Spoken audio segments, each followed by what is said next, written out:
Hi YouTube, these rotational symmetry designs are quite simple to do actually. They look like they're complicated, but if you can do a fairly simple shape, then you can rotate it around 3 times in this case, but you could do it more as well. I'm going to show you how to do it step by step. Okay, for a three-way rotational symmetry, you need to first of all find the middle point of your sheet of paper. So just that middle point, ignore the 3 lines for now. What you do initially is you draw a cross, corner to corner, both ways, to find where that middle dot is. And you just draw like a little X. So you put your ruler corner to corner, do a little line in the middle, and then do corner to corner the other way, do a line, so you make a little cross in the middle. That shows you where your midpoint is. Right, then you draw a vertical line up from that. Make sure it is dead vertical. Okay, and then you get a protractor and you put it dead on that vertical line and you measure around 120 degrees. Obviously, a full circle is 360 degrees, so 120 is a third of that. And you just make a little mark and draw your first line coming down, and you know that angle is 120 degrees. And then you put your protractor on the second line and measure another 120 degrees around to mark your next line and draw that. Okay, with your 3 lines in place, you can begin to draw your first shape. Now I've done a crocodile. You can do whatever you want basically. Try not to do a shape that is boring though. Try and pick something with lots of interesting curves and things, and try and imagine what it might look like when you flip it around and repeat it 3 times. Okay, once you've done that, get a piece of tracing paper, put it on your design and trace it. And make sure you do a little mark, you can just about see it on this one, where the vertical line is going to be. I know this is turned around on the image, but you mark the point as well, the midpoint, mark that on the tracing paper, and a little line to show where your vertical line is. Ignore the extra tail on this one, this is just because I didn't have a sheet of tracing paper big enough. And then if you've ever done any tracing and printing before, you'll know this, but if you haven't, what you do is you then flip over your design, turn it over, and you scribble on the back. Wherever a line is, you just scribble with your pencil, and that's just putting some pencil lead on all the places where all the lines are. Then you can flip it back again, and then I'll show you the next step after that. Okay, so imagine only your first design is drawn. And then what you do is you put your tracing paper back over the top of it, line it up with your first design, the vertical one.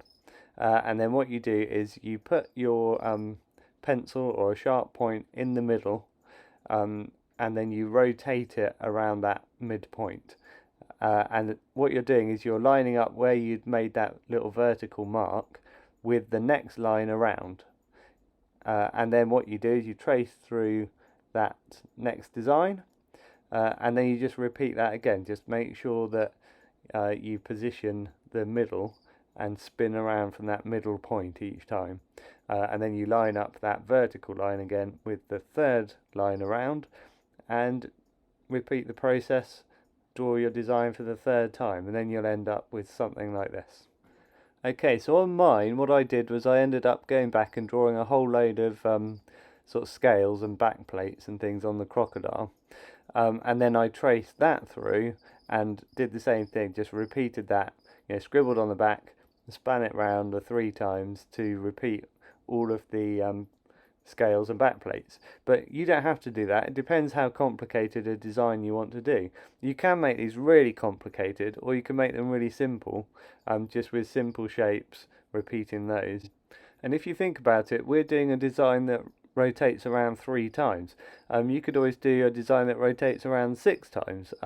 You would just have to do 60-degree angles instead to give you 6 lines instead of 3. Okay, this is what my design looks like with the scales drawn in. It's quite faint, but as long as you can see them all enough to be able to paint it, it's fine. Okay, I blocked in my first crocodile here using a pale green colour, and what I've done is just leave little gaps between each scale so that I can see where I've got to do my darker markings later on. You could use a more transparent paint like watercolor or something if you want to see the lines through it more clearly, or just water down your acrylics a little bit, just enough to be able to see those scales or other details that you put in afterwards. Then I repeated that with the second crocodile. I just made it a slightly darker green. And then again for the third crocodile, again just going darker still. Next I did some circular designs. They might not be very easy to see on screen because they're quite pale, I'm afraid. But there's lots of kind of circular patterns in the background here. What you do is just take a compass and you can position it on various points. And basically wherever you position it, so say you choose to position it on like one of the toes of one of the crocodiles or something, for example, then you just choose a circle size, spin it around, draw a part of a circle, and then you might go to the next toe on one of the other crocodiles, do the same thing, make the same mark, and then go to the third crocodile and make the same mark again. And you just keep doing that at various points so that you know that every circular design that you put on occurs 3 times, one for each crocodile.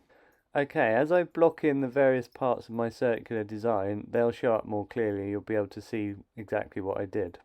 I'm just choosing lots of bright colours as I go along with this. You could choose to do more neutral colours if you wanted, like using tertiary colours or something instead. I try and choose a range of different tones as well because I think this will make it more interesting at the end. This is a really quick process as well. I really enjoy this bit. I'm working incidentally on a piece of mount board here, so it's quite big really, this painting. But the whole thing only took me a weekend basically. It's a really quick project. I've done similar designs with some of my students and things where we use just a sheet of watercolor paper, and I've done things using flowers and that kind of thing. And they end up looking really nice as well. You could do good sort of wallpaper designs and that kind of thing. Every colour that you block in makes the whole design look bolder, especially obviously with big areas. So it's very pleasing as you go along. Just keep thinking about your colours every time you do it. It's quite good with acrylics because it takes a little while to mix each colour.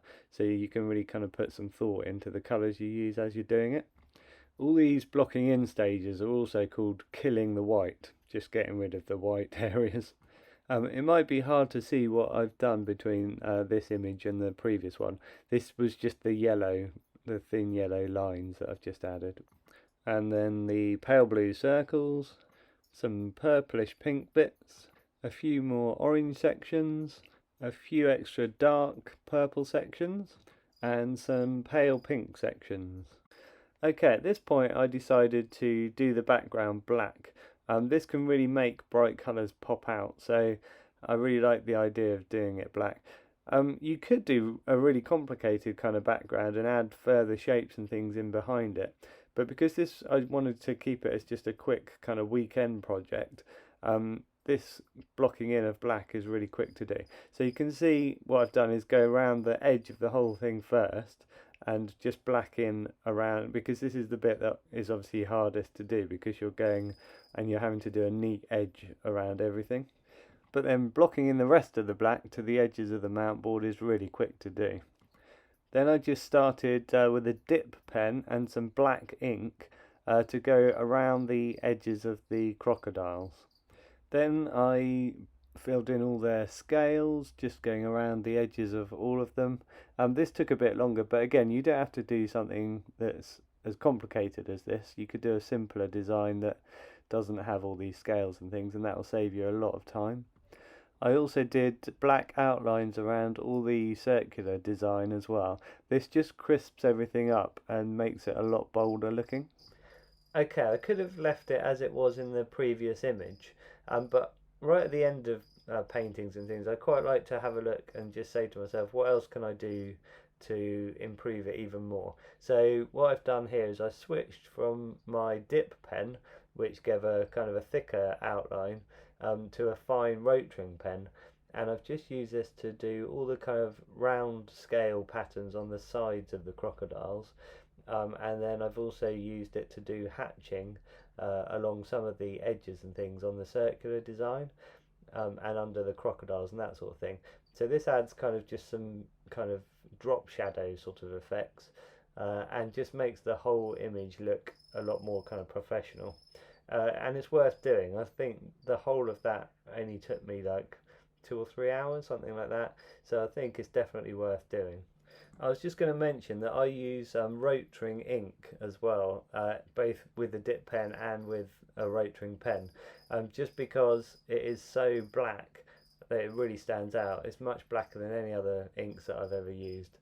And the other thing is that once it's dried, it is waterproof, which is a really nice kind of thing as well. Um, Okay, yeah, I always call rotring pens rotring. It's probably actually pronounced rotring, but because I've been calling it rotring for years and years, I just I it's a bad habit. So apologies if it is pronounced rotring. And the paints that I use for this are System 3 acrylics. So I've used them for years and years and years, and they're really good. I've had them up on my walls, and none of the colours have ever faded or anything, even if they've been like in sunlight and things quite often. So yeah, I totally trust them, and I'd recommend them. Okay, I'll leave you with this little satisfying slideshow through all the images. I hope you've enjoyed this video, and I hope you have a go yourself. And please hit subscribe if you want to see more of my kind of step-by-step tutorial videos on YouTube. Thanks for watching, and I'll see you in the next video.